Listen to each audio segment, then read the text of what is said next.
깨하나까지 신경 쓰며 정성을 담아 남편의 도시락을 준비하는 노리. のりちゃん 남편은 전에 말한 대로 오늘 밤 직장 후배를 데려오겠다 합니다. もうさそうするしかないんだよ 사실 이 부부는 부부관계가 잘 되지 않아 무려 8년 동안이나 아이를 못 가졌죠. 이 문제를 해결하기 위해 남편이 며칠 전 うちの妻とやりたくないかなんすか 세상 진지한 표정의 남편. だから奥さんが他人に抱かれているところを見れば興奮するんじゃないかと頼むよなあ頼むってさ無理ですよ 말도 안 되는 부탁에 후배는 당연히 싫다 하는데 人助けだと思って夫婦の危機救ってくれ頼む 장난이 아니라 아이를 가질 수 있게 부탁한다는 진지한 태도에 일단 아내의 말도 들어보고 결정하겠다 했었죠. ちょっと私まだのりちゃん 그렇게 안 해도 방법이 없지 않냐는 남편의 말에 못 이겨 후배가 오는 날이 된 거였습니다. 5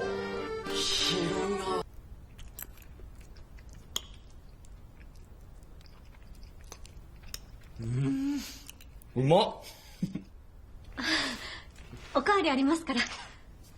家族同伴の社員旅行の時にさうなぎ食べに行ったろ一緒に 회사 직원끼리 가족여행을 갔을 때 후배의 음식만 안 나와 아내와 후배가 덮밥을 나눠 먹은 적이 있었죠. 근데 그 모습을 본 남편이 あの夜めちゃくちゃセックスした 그날 오랜만에 부부관계를 가졌었다며 지금 둘이 손을 잡아보겠냐 하죠. 僕らいいだろなんだのりこじゃ嫌か嫌なんてじゃあほら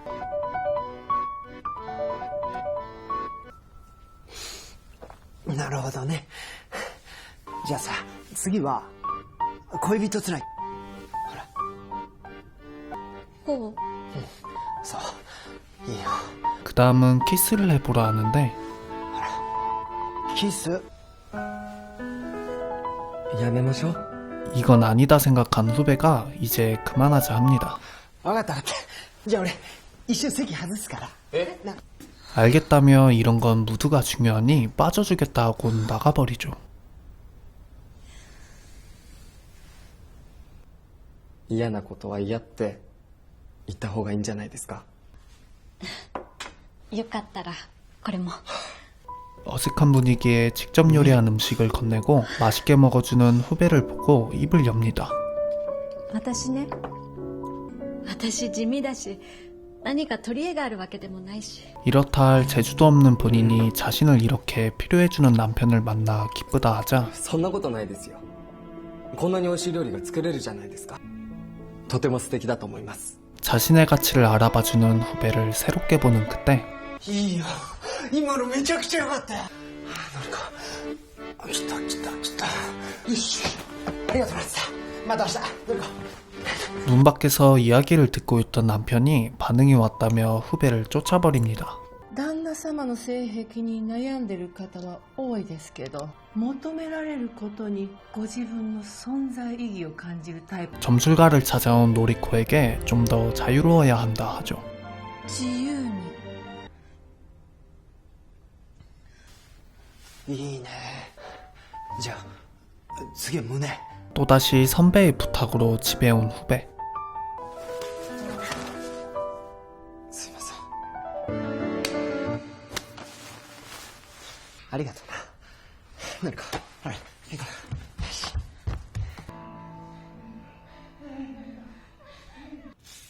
다음날 아침 후배와의 일들이 떠오르며 넋이 나간 채 레몬을 가는데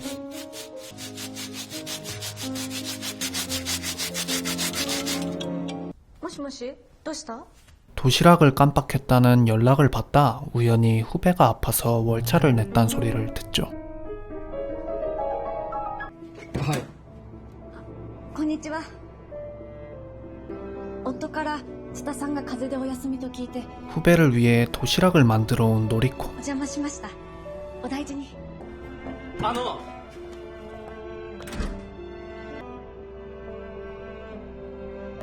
노리코는 그날 밤처럼 자신의 음식을 맛있게 먹어주는 후배를 가만히 바라보고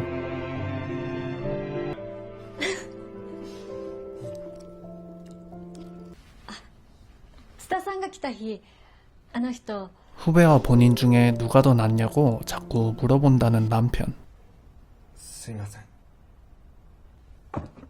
あなたを傷つけたから 노리코에게 상처가 되니 이제 더는 가지 않겠다 하죠. 私が作ったものを食べているところを見るとなぜか興奮するんです。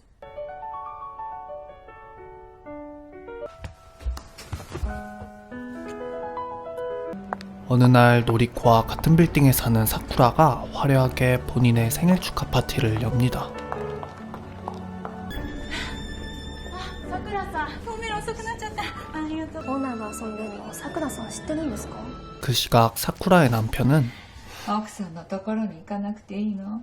같은 빌딩에 사는 여자이자 매장 손님과 바람을 피우고 있었고 ていうか誕生日こんな派手に祝う年？ねえ、こっちに座ったら。ありがとうございます。こちらです。 동 주민들은 모여서 이런저런 이야기를 나누다 불륜 이야기가 나오는데 妻が夫以外の男と寝るには理由が必要？ 그때 사쿠라의 남편과 바람피는 여자가 테이블에 와서는 사쿠라가 들으란 듯이 불륜엔 이유가 필요 없다 합니다.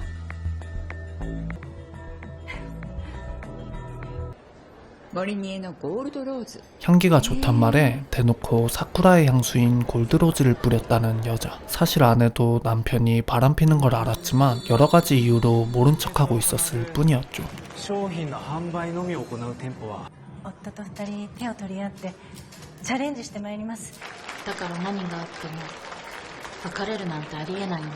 그 여러 가지 이유 중 하나가 두 부부의 이미지를 마케팅으로 미용실 사업을 확장했기 때문에 괜히 불륜설이 터지면 사업에 큰 피해가 생길 수 있어서였습니다.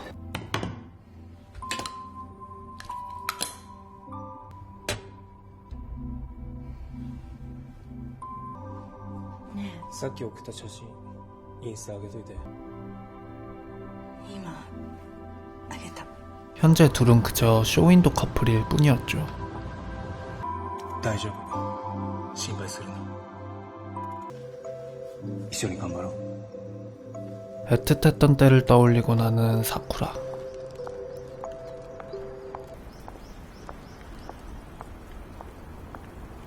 串に育てることで夫婦関係も良くなりますよ。 빌딩 주민인 점술가의 말대로 부부관계 회복을 목적으로 함께 돌볼 금붕어를 보러 오는데 すいませんでした。これ使ってください。 금붕어집 사장이 실수로 물을 뿌리는 바람에 홀딱 젖어버립니다. 近くにこんな店があるなんて知らなかったな。 그렇게 얼떨결에 내부를 둘러보게 된 사쿠라는 금붕어보다 더 괜찮은 걸 발견하죠.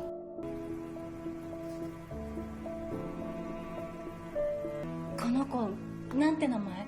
こいつは桜竜金って種類です。 사쿠라와 이름이 같은 종의 금붕어. 元は綺麗な金魚なんですけどね、汚い水に浸かってるとそのまま金魚も濁ってしまう。この子にする。 사쿠라는 자신과 같은 이름의 금붕어를 사가려 하지만 마침 담배를 사오라는 남편의 문자를 받고 남편과 상의한 후에 다시 오겠다 하죠. じゃあまた来るね。あ、売らないでね。 좋아 죽는데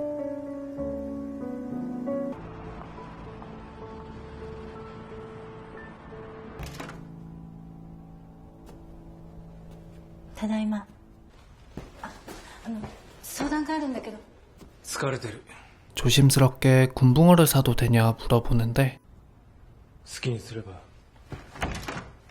다음날 사쿠라는 출근에 업무를 보다 새로 오픈한 미용실에 배지가 나왔단 말에 살펴보죠. さくらさん、新店舗のレイアウト上がってきましたよ。ありがとう。俺に先に見せろよ。すいません。気にしないで。 직원들 다 보는 앞에서 개무시를 하곤 직장에서까지 바람을 피죠.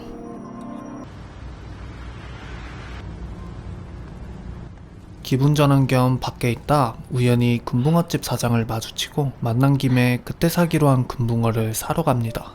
金魚に一番必要なのは綺麗な水で、それと温度差が激しい環境もストレスになるんで。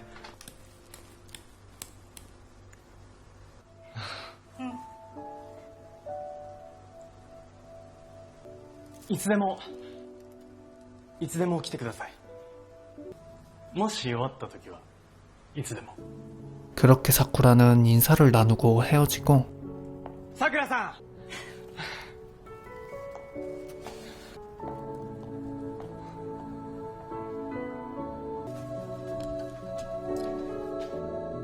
오랜만에 미용실 가위를 꺼내보죠.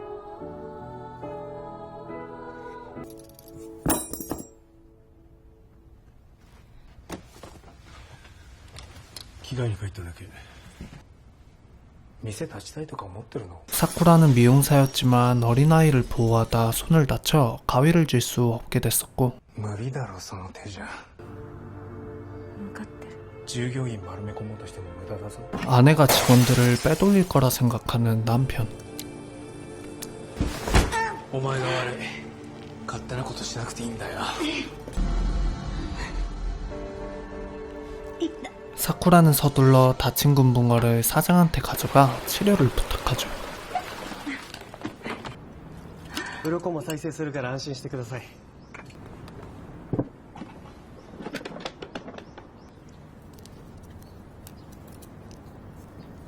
さくらさん、あれ乗りませんか？ あー、初めて乗った。 俺もです。 어두운 얼굴을 한 사쿠라를 위해 함께 배를 타며 힘이 돼줍니다. 一回思いっきり吐かないと息は吸えないんですよ。俺そばにいますから。 배를 타고도 둘은 저녁이 될 때까지 시내 곳곳을 돌고 사쿠라의 얼굴이 한층 밝아지죠.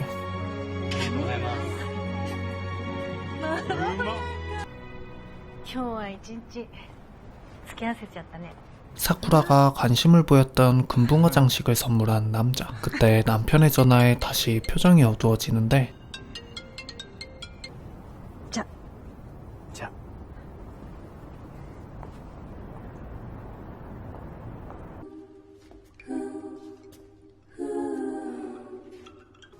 おかえり。ただいま。金魚返しに行くだけでなんでこんな時間までかかってんだ。なんて言ってないだろう。あれ店長ネネに任せることにしたから。 한마디 상의 없이 사쿠라의 일을 직원한테 넘긴다 하고 どうしてあなたがそんなこと決めるの？雑用でも何でもいいからお客さんと接したいの。さくら。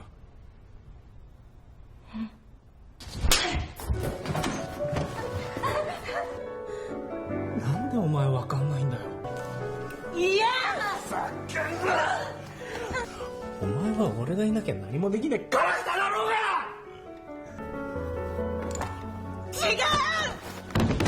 강인하다는 금붕어 장식을 움켜쥔 채 남편한테서 달아나는 사쿠라.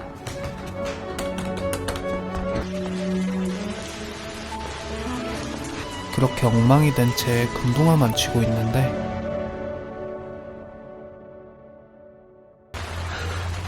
心配になってしまった。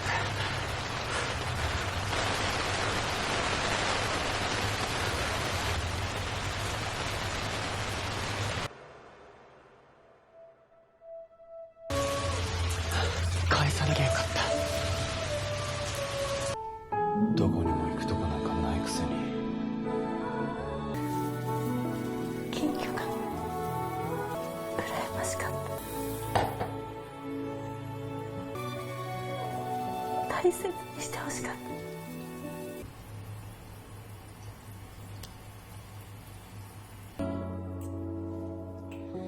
できました。 그렇게 함께 밤을 보내고 다음날 아침 둘은 즐겁게 아침을 먹는데 그 시각 남편은 괜한데 화풀이를 하고 음료수 판매원한테 콜라를 원샷하면 계약해주겠다며 갑질을 하고 있었죠. それ全部飲んだら置いてやるよ。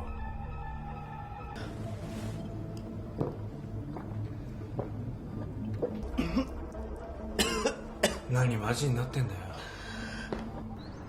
こんなことダメだよね。言ったでしょ。元気になるまでここにいてくださいって。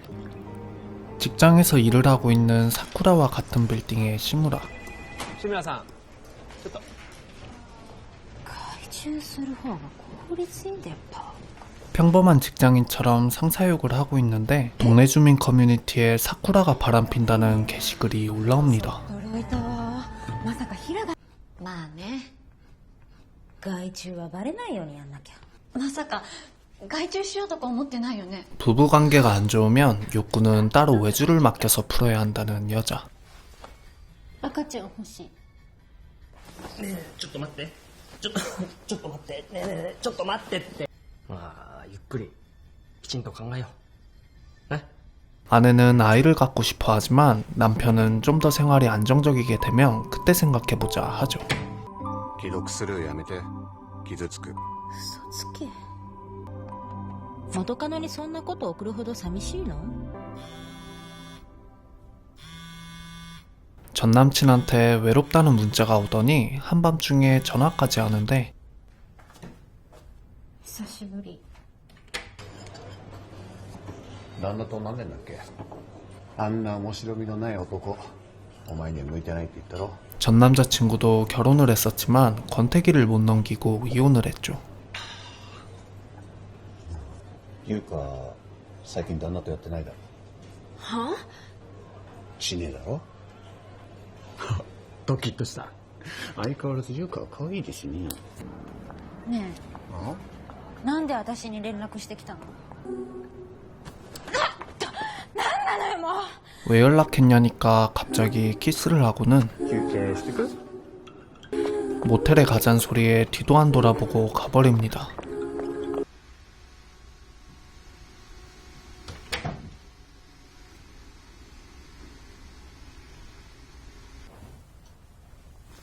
ねえミナルくん、お休みじゃなくって。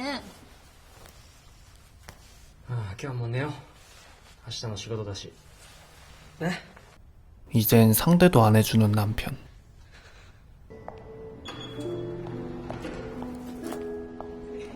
部長と飲んでくる。だいぶ遅くなるから先寝てて。 늦는다는 남편의 문자와 동시에 전 남자친구한테도 보고 싶다 문자가 오고 결국 전 남자친구와 잠을 자버리고 다음날 부부관계에 좋다는 반려동물을 키우자 하는데 ペットを育てるのは家庭円満に効果あるって。 그 와중에 계속 연락 오는 전 남친. いいの。俺アレルギーあるの知ってるね。やっぱり金魚か。 부부관계 회복을 위해 강아지 대신 금붕어를 사러 갔다가 우연히 사쿠라를 만나죠. 불륜 선배인 사쿠라한테 정중히 궁금했던 걸 물어봅니다. 店長確かにイケメンだけどそんなにいいんですか？相性体の。 그리곤 사실 본인도 전 남자친구와 바람을 폈다고 자책하는데 때마침 전화가 오죠. だから一回だけ。もう会わない。あ、先輩なんか飼育のコツとかあります？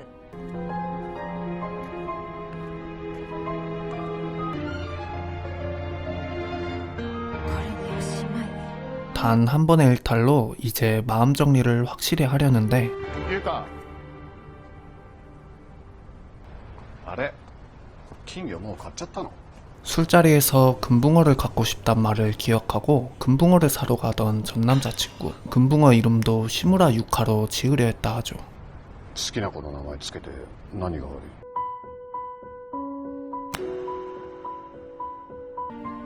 大事なことはよく観察すること。 병의 증상을 눈치챘을 땐 이미 늦을 때가 많으니 잘 관찰해야 한다 충고해준 사쿠라.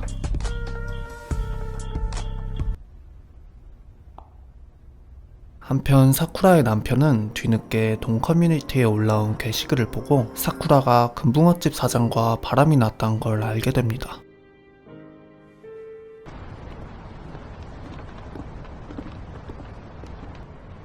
この辺りで金魚屋があるって聞いたんですけど 금붕어집 사장의 얼굴을 확인하곤 다음에 한번 들르겠다는 사쿠라의 남편. 사장이 편한 옷과 찻잔 세트를 선물해주자 차를 마실 수 있게 돼 행복하다 하는데 家ではずっとコーヒー好きに合わせてたから。 그렇게 사쿠라는 사장과 생활하며 남편과는 느끼지 못할 소소한 행복들을 찾아가죠. とう。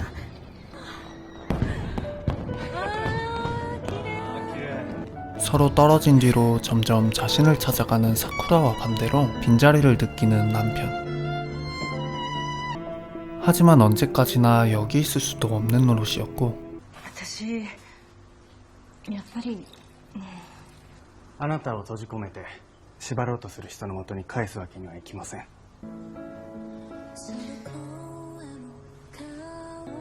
病気の兆候に気づいた時はすでに 사장은 사쿠라가 억지로 돌아가길 바라지 않았죠. 그러던 어느 날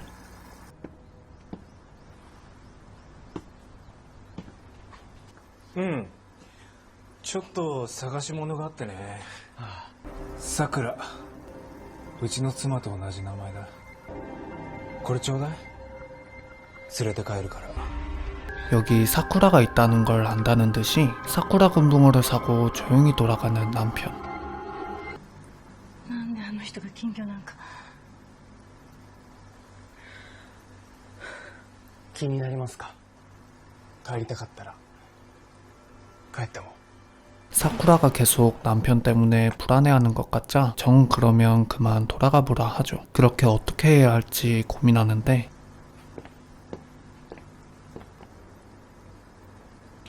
お兄ちゃんと別れてください。付き合ってるんでしょ？あなただいぶ年上だよね。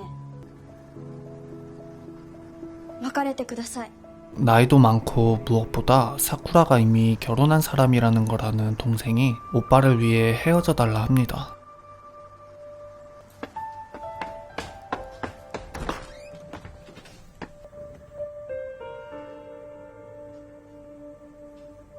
그렇게 집으로 돌아가는데 やっと帰ってきたか。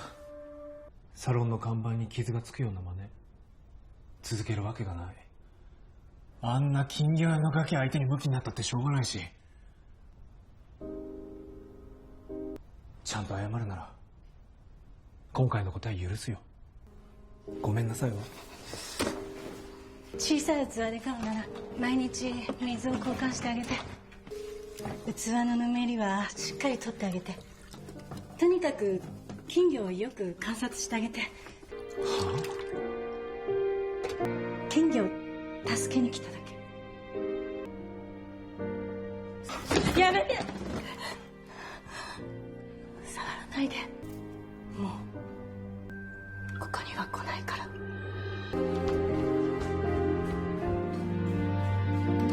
사쿠라는 결혼 반지를 내려두고 금붕어가 든 어항을 안고 나가버리죠. 私はガラクタなんかじゃない。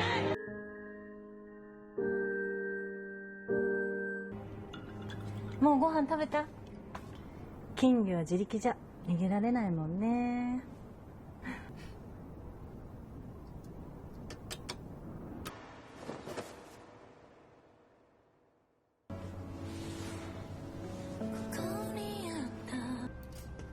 新店舗オープン準備遅れてるってやばくない？ 아내가 잘하던 매니저 업무를 다른 직원이 맡으니 구멍이 생기기 시작합니다. 気がつかなかったわ。 콜라를 원샷하고 계약을 따냈는데 계속 화풀이 대상이 되는 남자. ちゃんとベッドで寝ろよ。帰りにチューハイ買ってきて。 집에 돌아와 보면 아내는 항상 술에 쩔어있기만 하죠. 아내가 처음부터 이렇게 매일 술만 마시며 우울하게 지낸 건 아니었는데 そうた頑張って。やっぱ俺無理。 원래 육상선수 출신인 아내한테 이끌려 운동을 시작할 정도로 활발한 아내였지만 어느 순간부터 변하더니 이젠 아내 때문에 시작한 조깅이 본인만의 취미가 됐죠.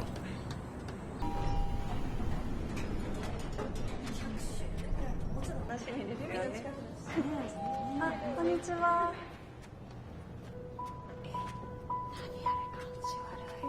동네 주민들과도 전혀 어울리지 못하는 여자. マラソン合宿。うん。明日。え？あそそこの湖沿いのコースすごく綺麗なんだってよ。さやずっと家にこもりっぱなしだろ。そうたは何も分かってない。俺はお前のために頑張って仕事してるし、マンションだって買ってやった。もう 왜 이렇게 변해버렸는지 모르겠는 남편은 폭발해버리고 そうたも同じでしょ。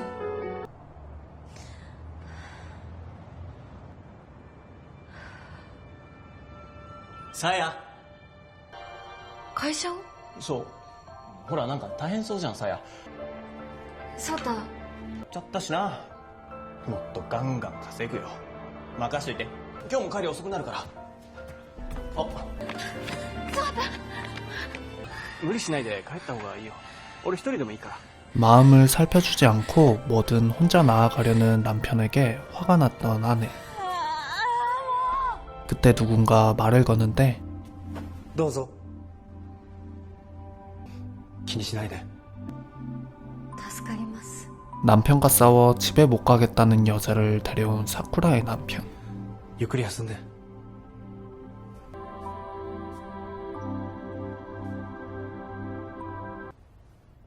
本当にありがとうございました。笑った方が可愛いよ。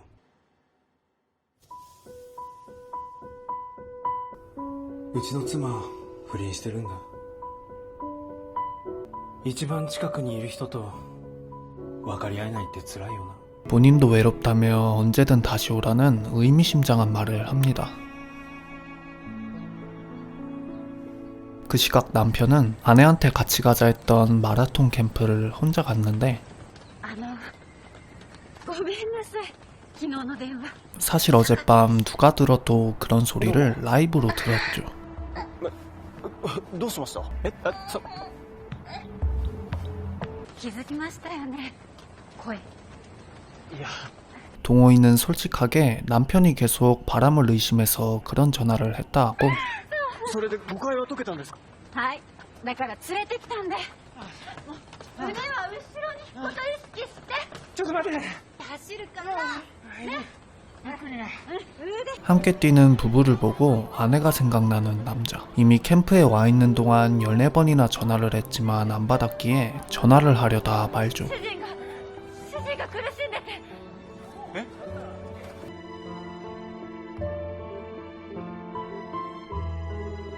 타이밍이 안 맞아 아내의 전화를 못 받고 一番近くにいる人と分かり合えないって辛いよな。お騒がせしてすみませんでした。いえ。 무리해서 달렸다가 동호인의 남편이 병원에 실려갔습니다. 奥様は？何考えてるのかもう全然わかんないんです。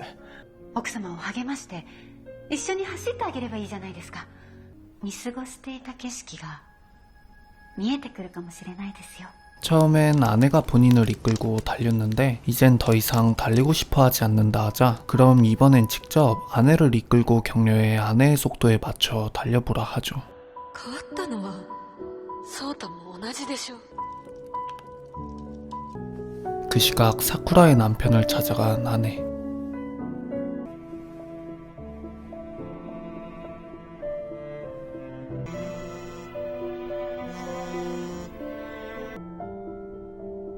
もしもし。さや。分かってないくせに謝ったりしないで。俺帰るから朝方には着くから。信じらんない。バカじゃないの。 그동안 아내의 감정을 살피지 못했던 걸 깨달은 남자는 당장 만나서 이야기하기 위해 집까지 달리기 시작하고 バカだった。俺ちょっとペース上げすぎちゃってたのかも。東京まで走るつもり？頭整理したくてごめんな。一緒に走ろう。 그때 배터리가 다 돼 핸드폰이 꺼져버리는데 ほっときなよ。ごめんなさい。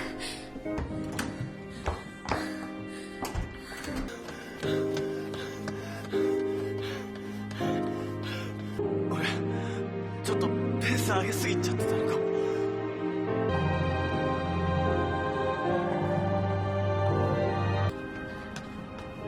お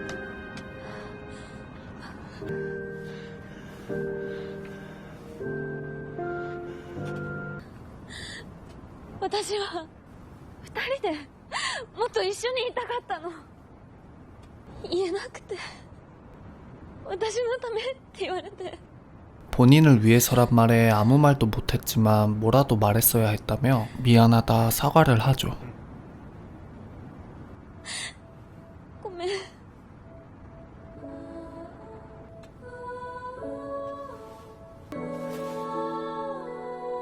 그렇게 두 사람은 오해로 인한 오랜 갈등이 풀립니다. 俺もごめん。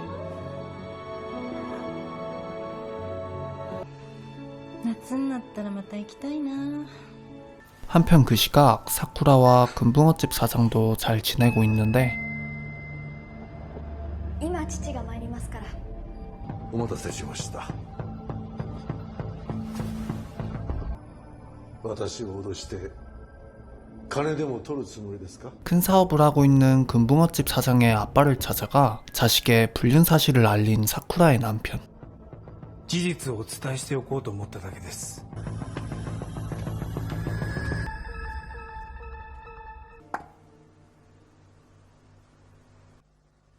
坂東ですが、春と言いますか？久しぶり。二人で話せない？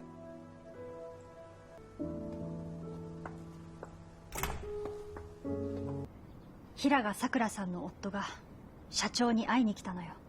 平賀拓也とさくらさんはメディアにも露出してる著名な夫婦。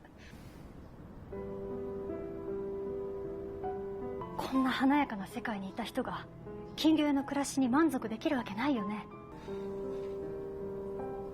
さくらさんは君とは違うよ。 아빠와 사이가 안 좋은 사장은 이미 7년 전 연을 끊었지만 언론에서 유명한 부부와 대기업 사장 아들의 불륜 기사가 터지면 기업에 타격이 있을 걸 우려해 사람을 보낸 거였죠. でも結婚してるのよ。とにかくよく考えて返事してね。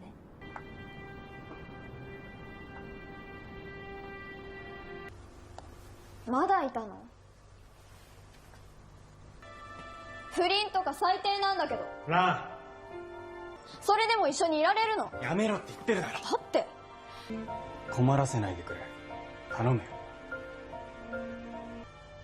あなた自分の立場分かってんの？あいつの言ったことは全然気にしないで。忘れてください。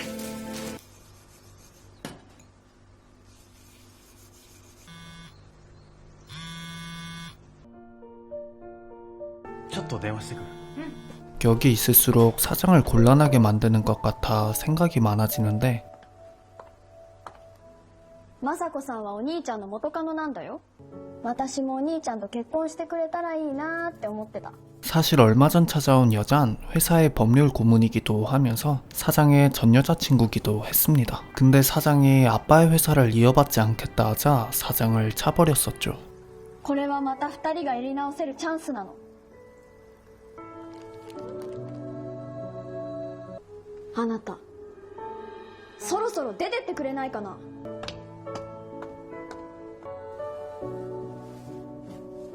결국 사쿠라는 더 이상 폐를 끼치지 않기 위해 짐을 챙겨 떠나기로 합니다.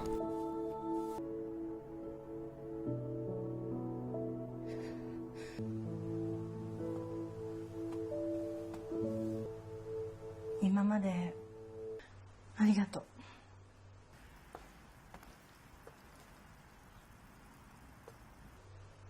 出て行ったんだね、あの人。あー、すっきりした。やめろ、そんな風に言うな。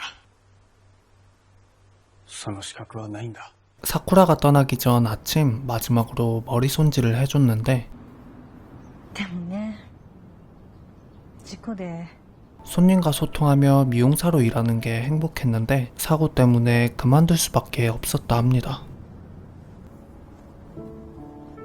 その事故のせいでよし、終わり。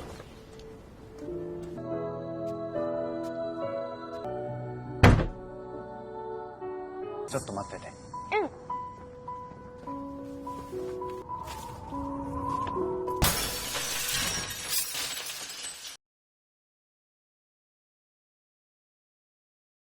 사쿠라가 구해준 아이는 사장의 여동생이었죠. 사장은 한눈에 알아봤지만 그때의 사고로 사쿠라가 미용사를 그만둔지는 몰랐습니다. 뒤늦게 사쿠라의 행복을 뺏었단 걸 알고 죄책감에 곁에 있을 자격이 안 된다 생각해 떠나는 사쿠라를 잡지 못한 거였죠. 嘘あの人がなのにどんな顔して一緒にいればいい？俺にはない。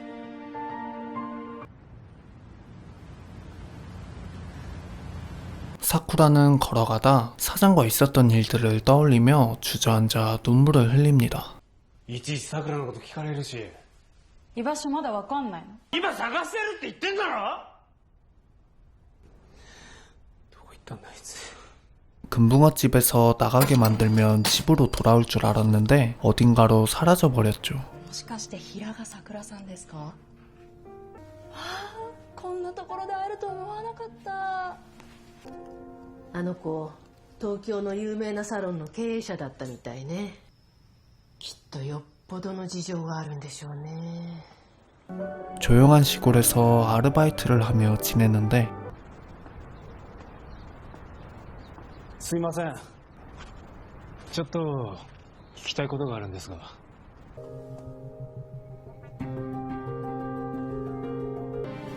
さくらさん、奥にいなさい。おお、うちですね。 사쿠라를 찍어 인스타에 올린 손님. さくらさんならやめたよもすいませんね。どうもお役に立てなくて。 사연이 있어서 시골로 왔을 거라 생각한 부부는 사쿠라를 숨겨주죠. 本当にやめちゃうの？すみません。ここにいるとご迷惑をおかけしてしまうので。体に気をつけてね。困ったことがあったら連絡するのよ。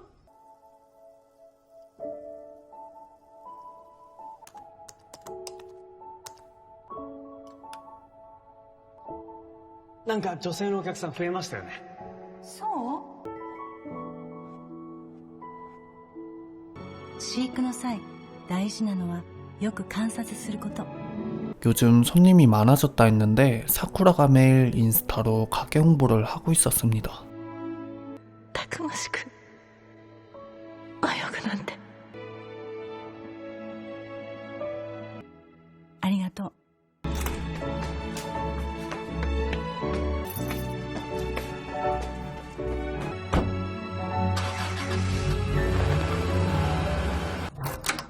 お疲れさん。何しに来たの？離婚届話しよ 이혼 서류 이야기를 하잔 말에 집에 들여보내주는데 갑자기 딴소리를 하기 시작하고 う。もう意地張らないで戻ってこいよ。もっとお前のこと大事にするよ。だから。やめて。もうあなたに怯えながら。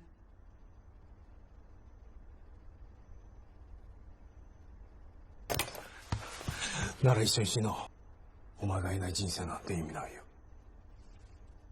あなたは死なない。お前言うなよ。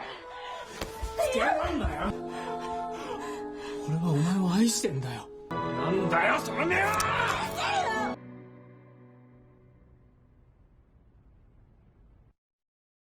さくらさん。やめよ。殴れよ。俺はあんたとは違う。待てよ、警察呼びましたから。 사장은 사쿠라를 구해내고 그날 있었던 일에 대해 이야기를 꺼내죠. あなたに助けてもらった女の子はがんなんです。さくらさんとまた会えた時は本当に嬉しかった。あなたは強い人です。とても美しい人です。ずっと一緒にいてくれませんか？ 이어서 사장은 미안했던 마음과 곁에 있어줬으면 좋겠다며 지금이 아니라도 괜찮으니 천천히 답을 달라 합니다. これがいいわ。いいね。じゃあこれにしようか。そうですね。 한편 사쿠라의 남편의 불륜녀 중 한 명인 여잔 앞으로 시어머니와 살게 돼 기분이 좋지 않죠. 母さんにもう少し気使えない？そうね。ごめんなさい。 그렇게 바로 기분을 풀러 가는데 奥さんに捨てられてできなくなっちゃった？ 사쿠라의 남편도 여러 신경 쓰이는 문제들로 작동이 제대로 안 됐고 お前はどうなんだよ。家で相手にされないから。 괜히 심술냈다 본전도 못 찾은 여자.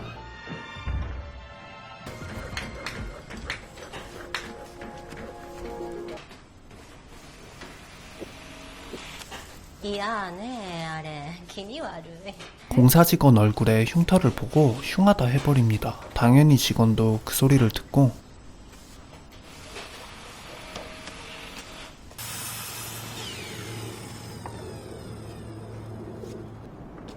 さっきはごめんなさい。 여자가 먼저 가서 시어머니가 했던 무례한 행동을 사과하면서 사실 본인도 이마에 흉터가 있다며 분위기를 풀죠.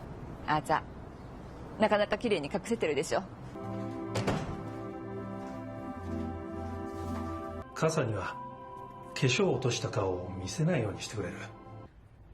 2階にも洗面所作ってくれない？ 평소에 흉터를 화장으로 가리는데 엄마가 놀랄 것 같다며 같이 살면 화장을 지우지 말아달라 합니다. 아내는 그럼 욕실이 따로 있어야 숨길 수 있으니 위층에도 작게 욕실을 만들어달라 하고 分かった。作ってやるよ。ありがとう。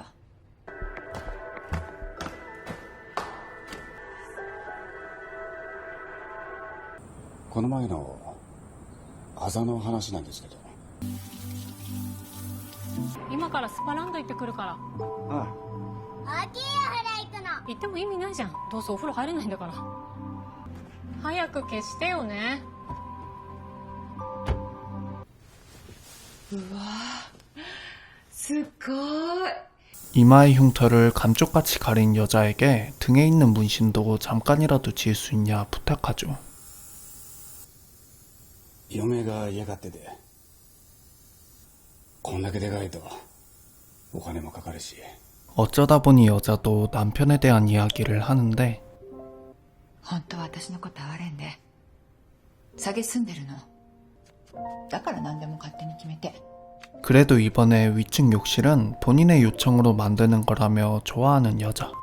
あそこだけが素顔になれる唯一の場所になりそう。気合い入れて作らせていただきます。お願いします。仲間みたいでいいじゃんって。2階洗面所増設ってこれ何？私と同じ洗面所使うの嫌なの？あ、いえ、そういう意味じゃ。2階洗面所はやめやめ。だね。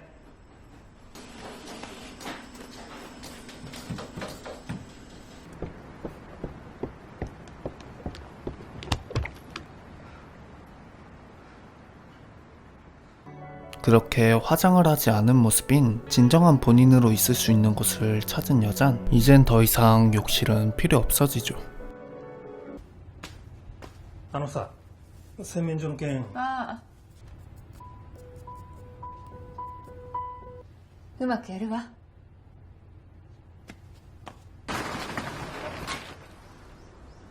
まさこ。どうしたんですか？さくらさん、ご主人と離婚したいんですか？離婚したいです。 사쿠라의 얼굴에 멍자국을 본 사장의 전 여자친구이자 변호사인 여잔 사쿠라에게 도움이 돼주기로 합니다. またキャンセルっす。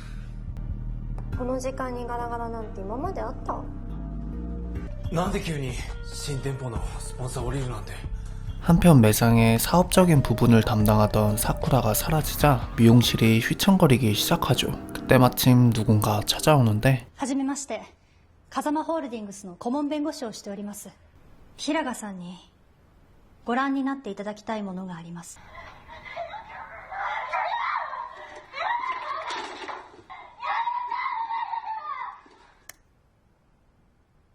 恥ずかしかったでしょうね。自分が夫に愛されていないという証拠を残すなんて。 DV 防止法に基づいて接近禁止令の申し立てをするつもりです。おそらくこれで平賀拓也も諦めるでしょう。 사실 남편이 찾아왔던 날 직감적으로 폭행을 당할 거라 생각하고 틈을 봐 동영상 촬영을 했었죠. また何かされるんじゃないかなってそう思って。私ねすごく嬉しかった。強くてとても美しい人です。 본인 스스로 굳센 사람이 아니라 생각했는데 강인하고 아름답다 해줘 큰 힘이 됐다는 사쿠라. 불륜을 대가로 사쿠라를 자르고 매니저 자리에 앉혀준 직원마저 사직서를 냅니다.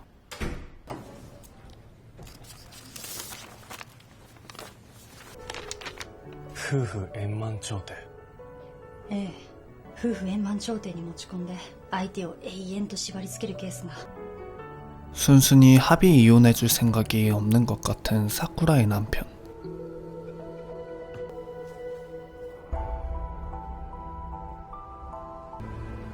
자, 이때 그러네. 그렇게 사쿠라는 합의 이혼을 하기 위해 용기를 내 남편을 만나러 가고 こちらです。今からでも対面を拒否することはできますよ。 문 앞에서 잠시 망설이지만 끝내 들어갑니다. 少しずつでもいいのでゆっくりお話しいただければと思います。平賀拓也さん。 중재인들은 자리를 비켜주기 전 설명을 이해했냐 묻는데 自分が夫に愛されてない証拠だって。俺はさくらに暴力を振るった。浮気も俺を置いていつかどっかに行ってしまうんじゃないかって。 さくらさんが自分から離れていかないと確認するために。どうして？お前はいつも俺にないものを当たり前に持ってる。それがずっと悔しかった。でも愛してなかったわけじゃない。俺はさくらのことを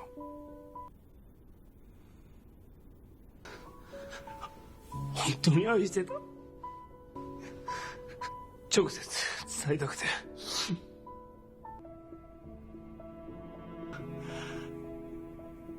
離婚に異議を唱えるつもりはありません。 사쿠라의 남편이 중재 자리를 만든 건 이혼을 막으려는 게 아니라 접근 금지 때문에 전하지 못한 말을 직접 전하고 싶어서였죠. よかったですね。急にあんなこと言うなんて。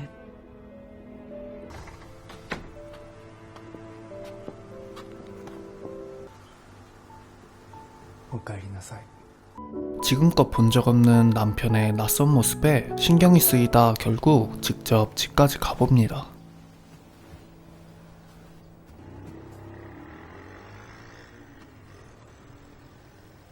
하지만 집 앞까지 갔다가 다시 돌아가려는데 さくらさん、拓也さん部屋を引き払って出てったみたい。ローンを払えなかったからでしょ。サロンも潰れちゃったし。拓也さん、あなたが出て行った後ひどい荒れようで。お店も何の問題もないって。意外だったけどちょっと見直したわ。 사업이 잘 되고 있는 줄 알았던 사쿠라는 바로 미용실로 가죠.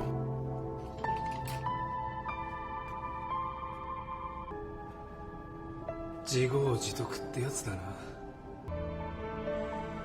出てってくれ。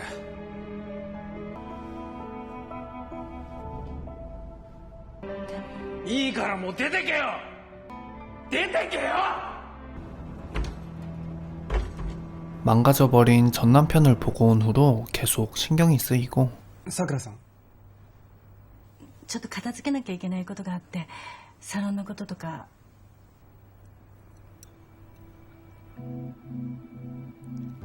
申し訳ありませんがご融資は致しかねます。 사쿠라는 다시 사업을 살려보기 위해 그만둔 직원들을 찾아가 다시 돌아와달라 부탁하고 거래처를 찾아다니는 등 최선을 다해봅니다.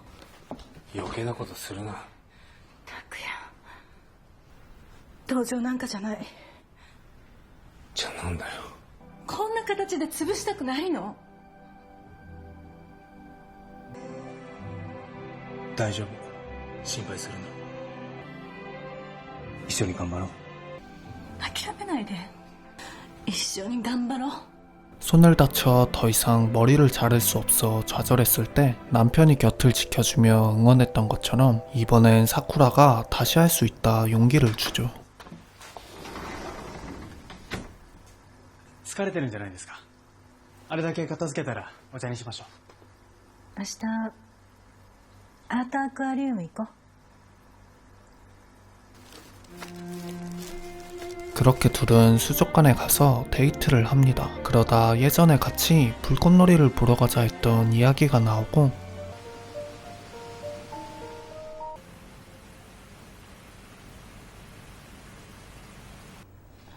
하루토君。はい。俺に言いたいことがあるんじゃないですか。私は 그 사람을 그런 꼴로 내버려두면서 혼자 행복하게 살 사람이 아니라는 걸 안다며 そういうあなただから好きになったんです。ごめんなさい。あなたと出会えて幸せだったんだから一生忘れません。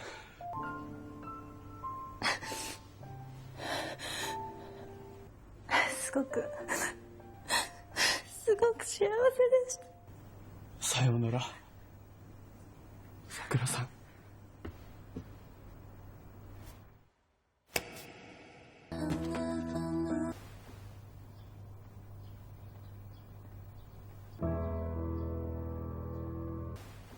그렇게 사쿠라는 그동안 갈 곳 없는 자신을 품어준 사장의 곁을 떠나죠.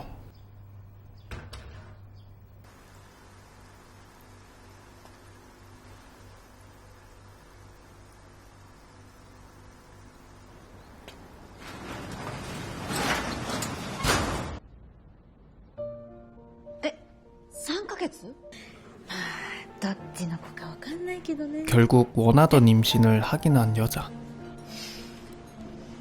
아내를 뺏긴 남자. よし、スピード上げますか。よっしゃー。まただ、すごいね、お姉ちゃん。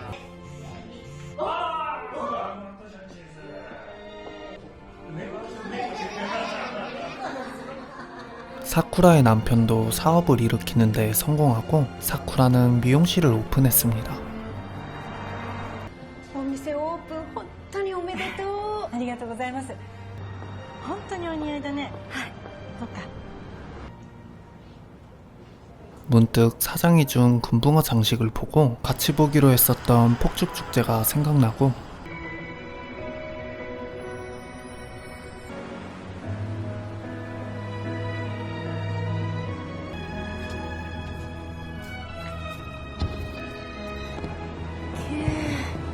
둘은 서로 다른 곳에서 같은 폭죽을 보며 끝이 납니다. 이거 수위가 생각보다 엄청 세고 거의 모든 에피소드마다 그런 장면이 있는 드라마는 처음 봤어요. 아무래도 불륜이 메인이라 수위 높은 장면들은 전부 잘라내니까 분량도 확 줄고 스토리가 좀 없는 것 같았습니다. 넷플릭스에서 8부작으로 있으니까 궁금하신 분들은 한번 보시는 걸 추천하면서 또 재밌는 걸 들고 오겠습니다. 리친이었습니다. 안녕. あの夜めちゃくちゃセックスした